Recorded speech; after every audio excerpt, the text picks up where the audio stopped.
İran prezidenti Məsud Pezeşkiyanın Bakı səfəri yalnız diplomatik əlaqələrin inkişaf etdirilməsi ilə məhdudlaşmır.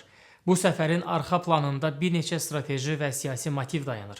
İlk növbədə İranın regionda artan təcrid vəziyyətindən çıxmaq üçün Azərbaycana yaxınlaşması diqqət çəkir. İran nüvə danışıqlarında ABŞ və Avropa ölkələri ilə ciddi fikir ayrılıqları yaşayır və yaxın şərqdəki mövcud siyasi mənzərədə beynəlxalq dəstək qazanmağa çalışır. Belə bir məqamda Azərbaycanla münasibətlərin gücləndirilməsi Tehran üçün həm regional təcriddən çıxış, həm də iqtisadi əməkdaşlığın genişləndirilməsi baxımından əhəmiyyətlidir. Digər bir pərdəarxası məqam isə İranın Azərbaycanın İsrail ilə artan yaxınlaşmasını tarazlaşdırmaq məqsədidir.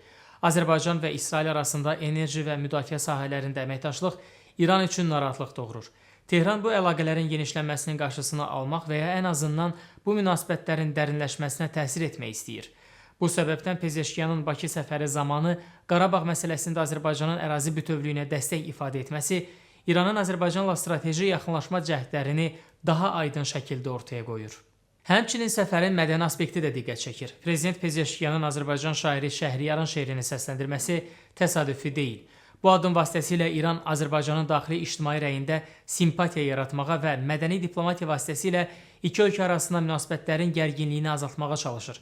İran Azərbaycan ictimaiyyətinə və siyasi dairələrinə regional və tarixi mədəni əlaqələrin üstünlüyünü xatırladaraq münasibətlərdə emosional yaxınlaşma yaratmaq niyyətindədir.